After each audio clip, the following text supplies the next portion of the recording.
que esta celebración de Pentecostés tiene antecedentes, y ya existía, por supuesto, en el Antiguo Testamento, en el pueblo de Israel, y además tiene antecedentes, incluso antes del pueblo de Israel.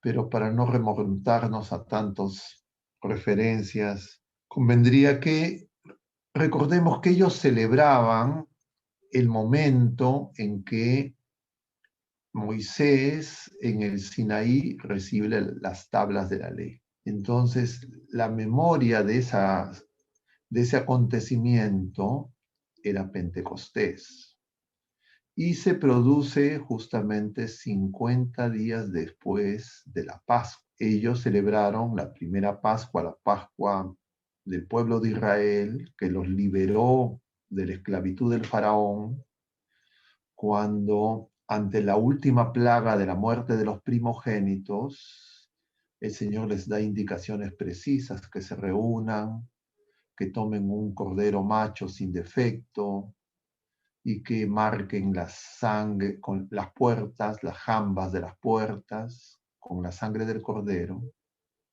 Y así fueron preservados de la plaga exterminadora y salieron de Egipto. A los 50 días de esa salida van a llegar al monte Sinaí, donde Moisés va a recibir las tablas de la ley. Y entonces Pentecostés significa 50 y es 50 días después de la Pascua. Nosotros también celebramos Pentecostés 50 días después de la Pascua, pero la Pascua que nosotros celebramos es la nueva Pascua, no es la Pascua judía, es la Pascua de Jesucristo. Y esa Pascua empieza en esa nueva alianza, en esa cena memorable, el Jueves Santo. El Jueves Santo, lo que nosotros celebramos en la Pascua, es la Pascua de Jesucristo.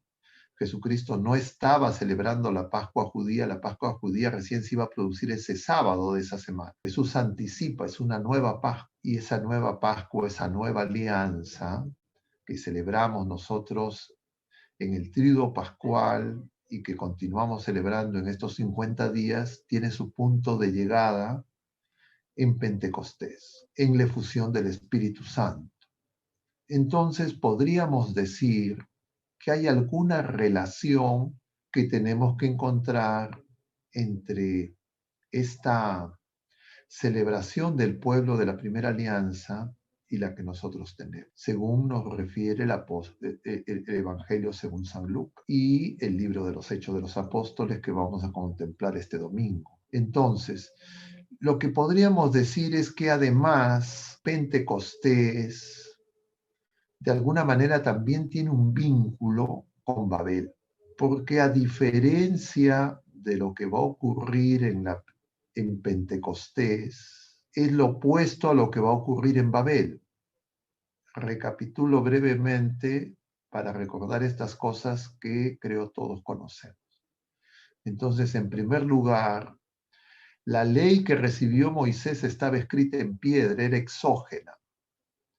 El Espíritu Santo va a inscribir en nuestros corazones la ley nueva, la ley del amor, que en Cristo Jesús y en su Pascua, como recordábamos en el capítulo 13 del Evangelio según San Juan, que nos relata esa cena memorable, empieza con ese prólogo breve pero profundo, donde el Señor les dice: habiendo llegado la hora y habiendo amado los suyos, los amó hasta el extremo. Y entonces Jesús se levanta y le lava los pies a los apóstoles, como referíamos el jueves pasado. Y entonces ese amor extremo se va a inscribir en nuestros corazones, ese amor extremo pascual manifestado por Jesucristo se va a inscribir en nuestros corazones, en esa ley que ya no está escrita sobre piedra, sino está escrita en carne,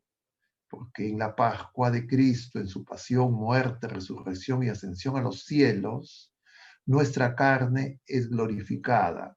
Y esa glorificación se inicia, diríamos, cuando en nuestro corazón se inscribe esa ley del amor, esa ley nueva. Y eso es lo que nosotros celebramos en Pentecostés, Conocemos el relato que veremos este domingo, como estando en oración, luego de la ascensión del Señor, estando en el cenáculo con nuestra Madre Santísima en oración, el Espíritu Santo aparece como un viento en forma de llamas de fuego, que hace que toda esa multitud que había acudido justamente a celebrar Pentecostés en Jerusalén, de distintos idiomas, de distintas lenguas, judíos procedentes de distintos lugares, todos entienden lo que predica Pedro.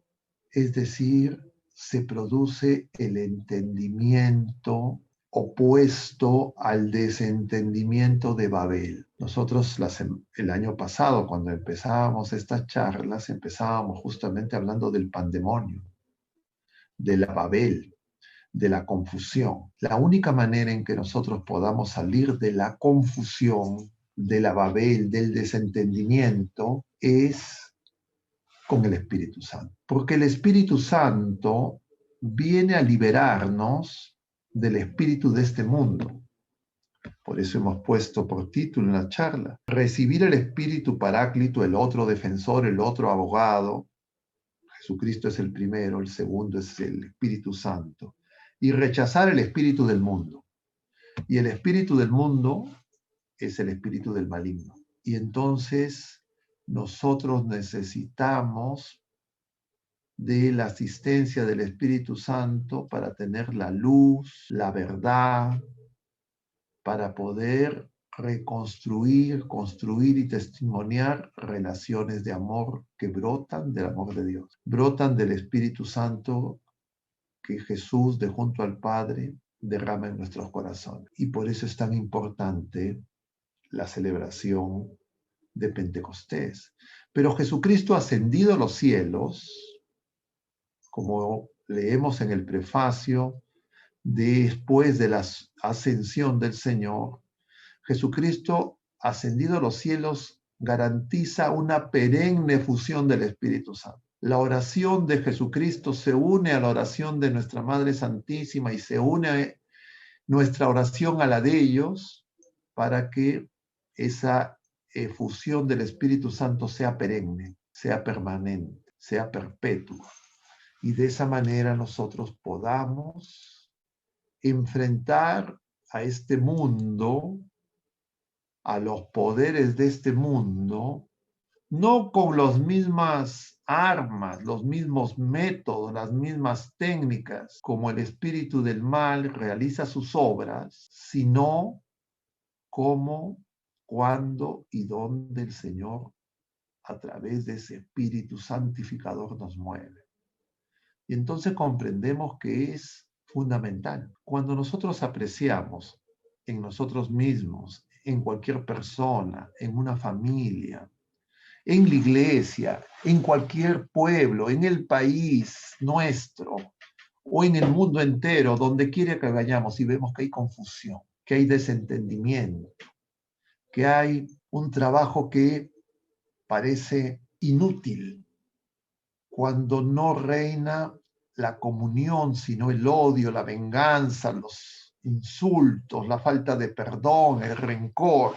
Lo que está faltando es la fusión del Espíritu Santo. Quien está dominando es el espíritu de este mundo. Y creo que todos nosotros coincidiremos en que lo que nos está faltando es el Espíritu Santo. Lo que le falta al mundo es el Espíritu Santo. Lo que le falta a nuestro país es el Espíritu Santo. Y esa es la diferencia radical. Y el Espíritu Santo es indispensable porque nos necesitamos ser defendidos del enemigo.